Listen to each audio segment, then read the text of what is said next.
शैतानिर्रजीम बिस्मिल्लाहिर्रहमानिर्रहीम अस्सलामु अलैकुम वरहमतुल्लाहि वबरकातुहू। उम्मीद है आप तमाम बच्चियाँ खैरियत से होंगी।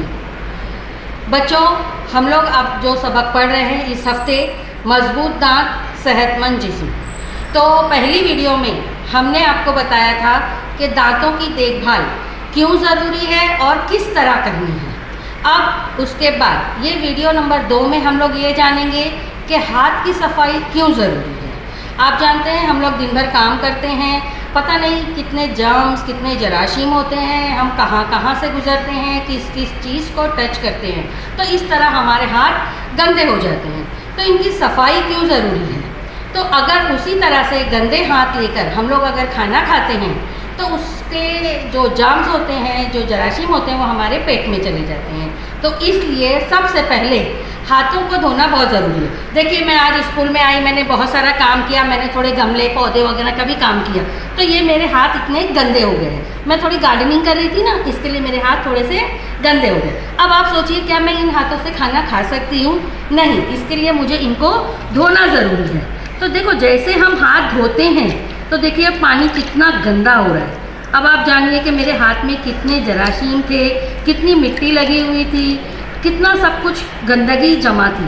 अब अगर मैं ये इन्हीं हाथों से खाना खाती या कोई भी चीज़ खाती तो आप जानते हैं कि ये मिट्टी, ये ज़र्रात, ये डस्ट और ये जरासीम, ये तमाम के तमाम हाथों के ज़रिए मेरे मुंह में जाते और मेरी ग़िज़ा के ज़रिए मेरे पेट में चले जाते और मुझे तरह तरह की बीमारियाँ हो गई। अब मेरे हाथ साफ़ हो चुके हैं, साफ़ हाथों से मैं अभी खाना खा सकती हूँ और मुझे कोई बीमारियों का भी ख़तरा नहीं है।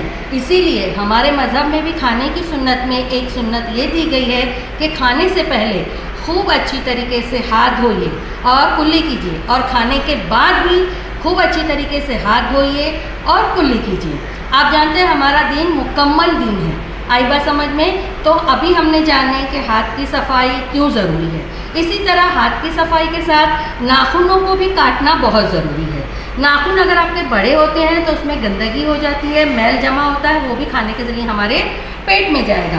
तो देखिए, नाखूनों को हमेशा खूबसूरती से तराश लीजिए इसके अंदर कोई, ताकि उसके अंदर कोई मैल और जर्म्स मौजूद ना रहे। आई बात समझ में? इसी तरह हाथों की सफाई के बाद सर की सफाई भी बहुत ज़रूरी है, बालों की सफाई भी बहुत ज़रूरी है। आप जानते हैं, आप छोटे से बच्चे हो, खेलते हो, गर्मी है, धूप है, मम्मी तेल डालती है, वही चिपड़े चिपड़े बाल होते हैं, तो उनकी सफाई भी बहुत ज़रूरी है। इसके लिए उसको अच्छे से साबुन से या शैम्पू से धोना चाहिए ताकि आपके बाल भी खूबसूरत, रेशमी, चमकदार नज़र आए। आई बात समझ में? इसी तरीके से बालों में जुएँ हो जाती है, डस्ट लग जाता है और डैंड्रफ हो जाते हैं। तो अगर हम बालों को गंदा रखते हैं तो ये सब सारी प्रॉब्लम्स, बीमारियां पैदा हो जाती है।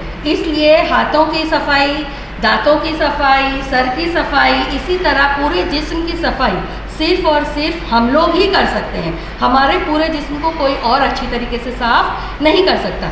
इसी तरह हमारे जो हिस्सी आज़ा हैं, आँख, नाक, कान, ज़बान, जिल्द, इनकी सफाई भी बहुत ज़रूरी है।